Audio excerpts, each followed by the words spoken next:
Gracias a todos por venir. Entonces, estoy aquí para solo introducir al embajador de Estados Unidos, el señor Brandon Joe.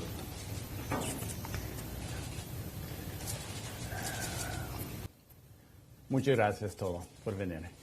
Quiero comenzar expresando la profundamente decepcionado que estoy de estar aquí hablando de temas de visas, en lugar de enfocarme en formas en las que podamos crear trabajos, hacer crecer la economía y limitar el crimen, asuntos que son importantes para nuestras dos naciones. Ese es el trabajo que el presidente Trump me envió a hacer aquí y lo que el pueblo chileno espera de nuestra sociedad de 200 años. Dicho eso, quiero ser claro sobre las acciones que nuestro gobierno tomó al final de la semana pasada. Es nuestra decisión soberana quién entra de nuestro país. Nadie tiene el derecho de una visa. Como hemos demostrado en otras partes y ahora aquí, vamos a proteger nuestros intereses y de seguridad nacional, lo que debería ser sorpresa para nadie. Desde que llegué, me comprometí con ustedes a ser franco y estar disponible para ustedes, los medios, debido a mi gran respeto por la institución de la prensa libre. Por eso es que quiero tomarme un tiempo hoy para dejar las cosas claras en algunos contextos significativos que influyeron en nuestra decisión. Algunas semanas atrás compartimos información específica con múltiples funcionarios de gobierno de distintas agencias sobre incursiones en los sistemas de telecomunicaciones chilenos por parte de actores malignos extranjeros. Este fue uno más de muchos delitos que he visto en contra del pueblo de Chile por parte de actores malignos en el corto tiempo que he estado aquí. Esta incursión específica estuvo dirigida a múltiples compañías de telecomunicaciones privadas, poniendo la privacidad y la información personal de casi todos los chilenos que usan un teléfono celular en riesgo de que sus datos fueran robados, sus comunicaciones espiadas y sus vidas afectadas. Esto afecta a cualquier persona de cualquier país cuya información pasa por línea de telecomunicación chilenas. Igual de preocupante, este actor maligno hackeó una prominente empresa chilena de la construcción, una empresa local que compite directamente con compañías extranjeras por proyectos en Chile. Tómense un momento para interiorizar estos actores malignos. Extranjeros adquieren una compañía privada chilena para robar datos de propiedad exclusiva que este actor maligno pudiera usar para ganarle a la compañía chilena en licitaciones para futuros contratos en Chile. Es algo sin escrúpulos, ilegal y absolutamente peligroso para la economía chilena y para los chilenos. En una sociedad, la información se comparte entre socios. Nosotros compartimos esta información con el gobierno de Chile, pero hasta la fecha no hemos recibido ninguna respuesta de alguna acción tomada para remediar la situación. Como no hemos recibido ninguna información, debemos asumir que esto ha continuado su curso, dejando a los chilenos, a los estadounidenses y a todo el mundo vulnerable. Desde hace años hemos estado pidiendo encarecidamente al gobierno chileno que adapte mecanismos de evaluación de inversiones. Las economías avanzadas alrededor del mundo tienen un proceso para evaluar las inversiones extranjeras para asegurarse de que su infraestructura crítica, sus puertos, sus líneas de transmisión de electricidad y sus redes de telecomunicaciones estén protegidos. Es una buena práctica de la OCDE. Los Estados Unidos tienen uno, España tiene uno, Canadá, Reino Unido, Australia también. Pero en Chile no es así. Mi punto es, cuando un país no protege su infraestructura crítica, arriesga perder su soberanía. Solo miren las noticias de la semana pasada. Una corte peruana dice que su gobierno no tiene ninguna habilidad para controlar un puerto en su propio territorio. O miren a la estación especial extranjera en ninguna Argentina, donde las autoridades del gobierno tienen que pedir permiso solo para visitar. Estas son verdaderas violaciones a la soberanía y la lista continúa. Por otro lado, un ejemplo perfecto de un proyecto de infraestructura que no solo protege la soberanía, sino que la fortaleza es el proyecto Google Humboldt. Este proyecto, a diferencia del puerto y de la estación espacial, es una verdadera sociedad entre el gobierno de Chile y una empresa privada de primer nivel. Nosotros, el gobierno de los Estados Unidos, apoyamos activamente que el gobierno de Chile fuera dueño de una parte del proyecto y que fuera capaz de negociar el uso del cable para el beneficio del pueblo chileno. En pocas palabras, una sociedad de verdad donde Chile mantiene su soberanía. Yo entiendo, el comercio es importante y ciertamente respeto el derecho de Chile a ejercer intercambios comerciales que traigan prosperidad y oportunidades a su pueblo, pero amenazas a la infraestructura crítica que arriesgan a que impiden la soberanía, especialmente la infraestructura de las telecomunicaciones, nos afectan a todos. Todos tenemos un interés propio en esta región, nuestra región compartida, y los Estados Unidos siempre tomarán las medidas necesarias para protegerla. Durante el fin de semana vi en los diarios que algunas personas en el gobierno alegan estar sorprendidas de que tomamos esta acción. Eso es irrisorio. Durante los últimos 2 meses yo he tenido una gran cantidad de reuniones con ministros y funcionarios del gobierno sobre este tema. Fue muy claro acerca de nuestra preocupación y franco acerca de las amenazas no solo a la seguridad chilena, sino a la seguridad de la región entera. Esta situación ha generado gran preocupación en Washington sobre la capacidad de Chile para proteger información y datos delicados en otros canales. Esto podría obligar a realizar una revisión de todos los espectros de intercambio de información que tenemos con Chile, incluyendo los programas que brinden beneficios reales, seguridad y facilidades al pueblo chileno. Espero que no llegue a este punto. Creo que en un nuevo gobierno que toma la seguridad de la información en forma seria y sea de los datos personales de sus ciudadanos y de información de seguridad nacional de su país, será capaz de abordar estas preocupaciones a mantener nuestra estrecha relación de intercambio de información en el futuro. En diciembre, el pueblo chileno votó masivamente por un cambio. Ellos votaron por seguridad y prosperidad. Esperamos con ansias trabajar con el nuevo gobierno para proveer lo que exigió el pueblo chileno. Trabajando juntos, podemos asegurarnos de que esta región, nuestro vecindario compartido, sea seguro y prospera para todos. Ahora, responderé a sus preguntas. Gracias.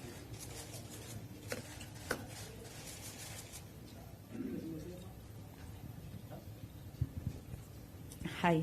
Well, the China's embassy in Chile has described the sanction against government officials as what?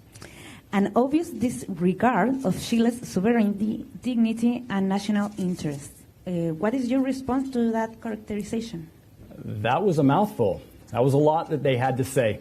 I'm not going to respond to what another embassy has to say. What I will tell you is that the United States has the right. It's our sovereign right to take actions when we feel that the region's security is being threatened. And certainly in this case, the region's security, our security, everybody else's sovereignty is not safe at this very moment. And what's very interesting about these comments is heads of states always like to say that it's important that we work together.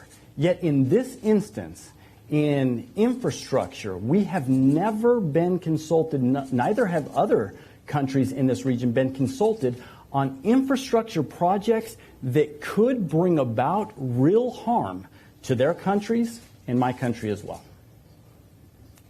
Yes. Yes, sorry. Yes, Lucia Newman from Al Jazeera English. You say that these cable, the fiber optic cable from Hong Kong to Valparaiso would present a threat to the critical infrastructure of Chile. But isn't that a decision, a sovereign decision of the Chilean government to decide whether it is or isn't, considering that this contract has not been signed yet? So where does the United States draw the line? When does a country have, just to finish the thought, when does a country have the sovereign right to make its decision about things like that? Chile, as we speak, has the sovereign right to make decisions for themselves. What they don't get to choose is they don't get to choose the repercussions of those decisions. Certainly decisions that are made are going to have consequences. They always have consequences.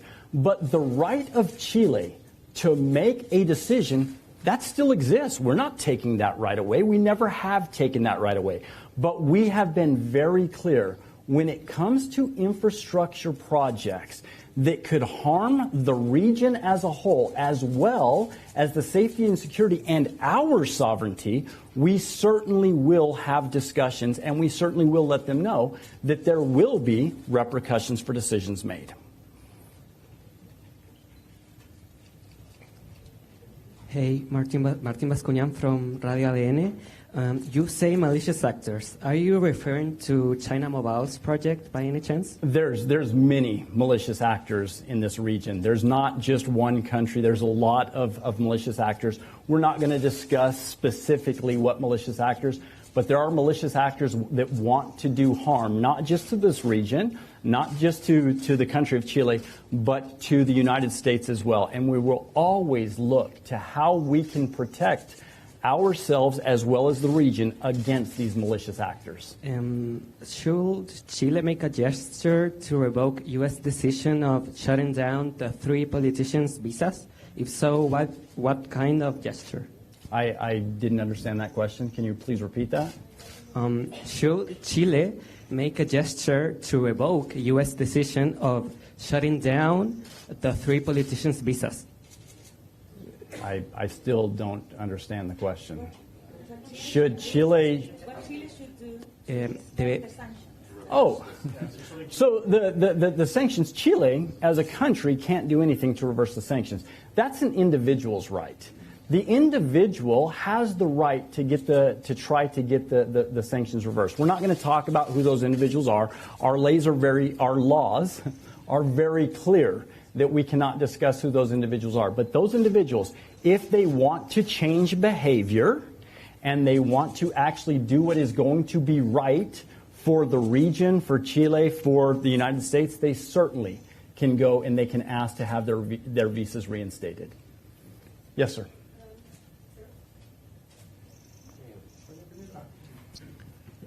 Hi. In the meetings you held with national authorities, what message did you convey to them with the ministers of the actual government? We were very clear on why we were concerned with infrastructure projects. Again, without a mechanism to actually review infrastructure projects, to evaluate them for whether or not they are going to pose a risk to national security, it becomes a lot more difficult.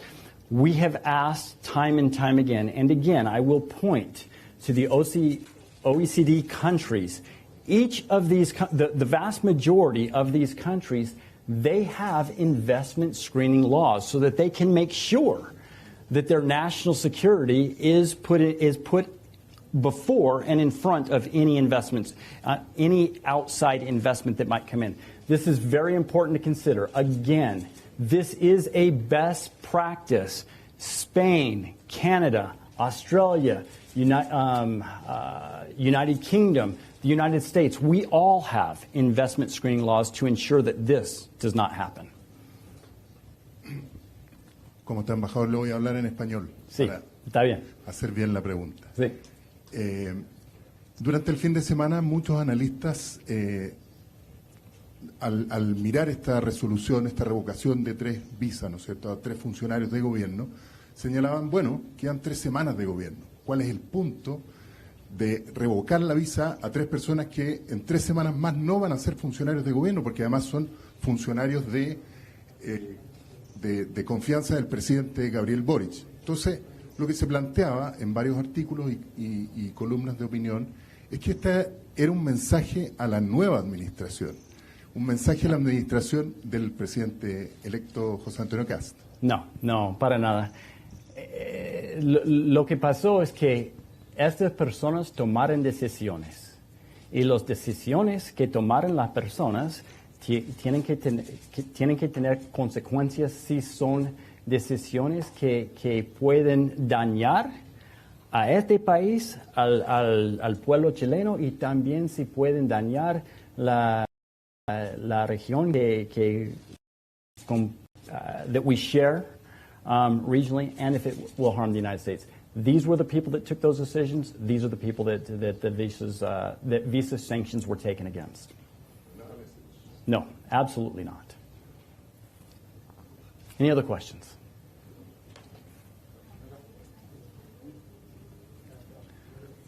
Hi, I'm Antonia Mufarech from Bloomberg News, and I wanted to ask, how can Latin American countries like Chile realistically push back on infrastructure projects and other projects from countries like China, when China is one of their primary commodity buyers? Again, we respect every country's right to trade with any country.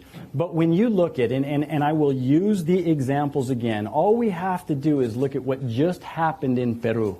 Peru lost their sovereignty because of an infrastructure project. Argentina lost its sovereignty because of an infrastructure project.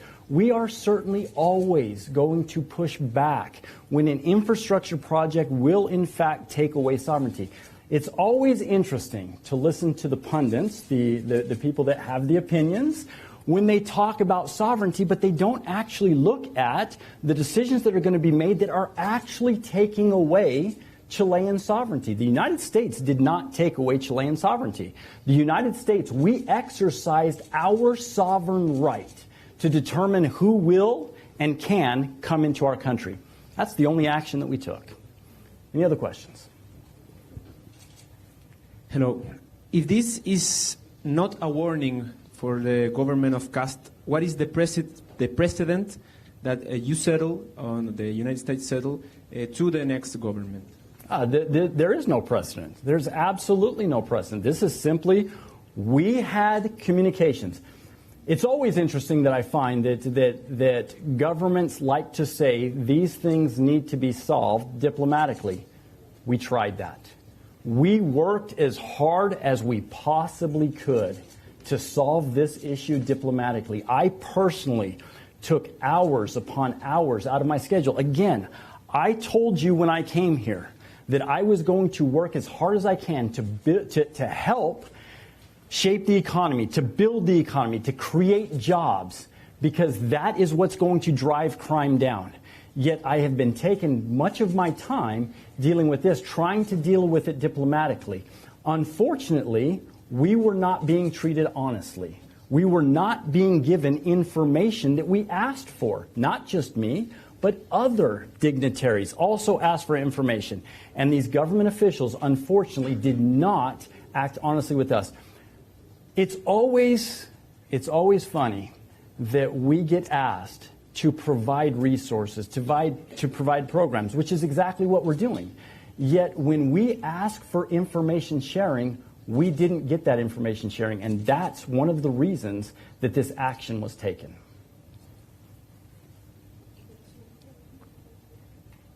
Good afternoon, Ambassador Juan Pablo Guzmán from the Mercurio here.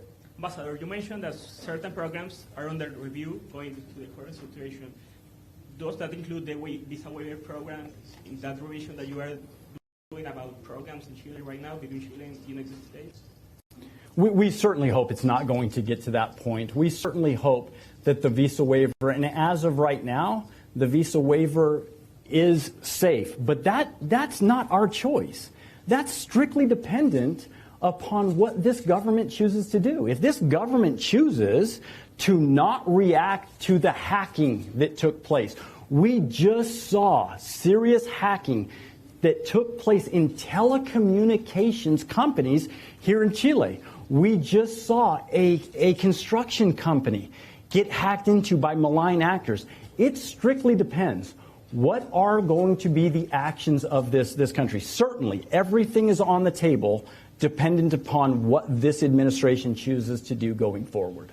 Additionally, I would like to ask about the declaration of Vallejo, the speaker of the Moneda, earlier today. She said that Chile does not operate under threat. What is your response from the government that is afraid from Vallejo today earlier? I think that's actually pretty ridiculous. There are no threats. We're not threatening. We're not making any threats. What we have strictly told you all the time, everything that we do, everything depends upon communication and security. If Chile wants to participate in programs, Chile is invited to participate in those programs, but they must act as a good partner. They must act as a shared partner, and they must comply with the rules of participating in that program. The visa waiver is a security program. That's what it is. If Chile wants to participate in the visa waiver program, they must secure all telecommunications. We have to have confidence that the information that we pass on to the Chilean government is going to be protected for Chile to stay in the program. That's not a threat. That was an agreement that Chile entered into when they came into the visa waiver program. Sorry, I didn't say my name before. Francisca Guerrero from Diario Financiero. Thank you. I appreciate that. Well, in the recent past, the United States also raised concerns about Chinese involvement in Chile's passport productions process and in an astronomical observatory project in the northern Chile. Initiatives that ultimately did not move forward, at least in the partnership with China. So, does the United States oppose any Chinese investment in the region when it involves data management? And in your view, are there other sectors that should distance themselves from Chinese investment due to security considerations? First and foremost, the Chilean government made those decisions, not the United States government. The Chilean government made the decision on Cerro Venterones. The Chilean government made the decision on the passports. They ultimately decided that those projects did not fall within the permitting of how that permitting was supposed to go. Again, investment screening is what is going to ensure that projects that move forward are not going to harm national security. Certainly, if there's investment screening and another country, it doesn't matter what the name of the country is. If there are investment screening laws and those laws are complied with, any country has the right to bid to, well, I shouldn't speak for the Chilean government, but I would imagine that any country would then have the right to bid under those laws. But certainly, I will repeat this over and over again. If there is infrastructure projects that is going to harm another country's sovereign right to protect themselves in this region, our shared region, we will look at that very seriously. Embajador. Yes. Me gustaría entender, digamos, de manera simple el por qué el cable submarino, es decir, que se está viendo, puede afectar la seguridad nacional o regional desde el punto de vista, sobre todo desde el punto de vista de la libre competencia. Es decir, ya hay un cable de Google que básicamente está y va a competir con un cable chino. ¿Por qué esta seguridad si lo más bien ya existe una transferencia de datos? So let's be very clear. There will be no competition. Whether that cable comes or not, there will be no competition. Private companies have already said they're not going to do business on a cable that is not secure. They're not going to do business when there are laws of other countries that say any information that gets passed on a cable must be given over to the government if the government asks for information. There is no competition. We understand that telecommunications is the future. We understand that telecommunications is extremely important, and we invite more telecommunications. But again, those telecommunications must be secure. It's just like when we talk about the future. Many years ago, the future were cars, but you don't put cars on the street unless you have laws in place that are going to protect the people. It's the same with telecommunications. It's the same with any infrastructure. You must be able to protect the people, the Chilean people. And in specific cases of telecommunication, Google Humboldt, Chile is a partner in that cable. Chile should be partners in any cable that would come to this continent. And I would think that the Chilean government would want that. I certainly know that the Chilean people want that. The Chilean people want to be partners in anything that is going to come to their country, and they should want that. Any other questions?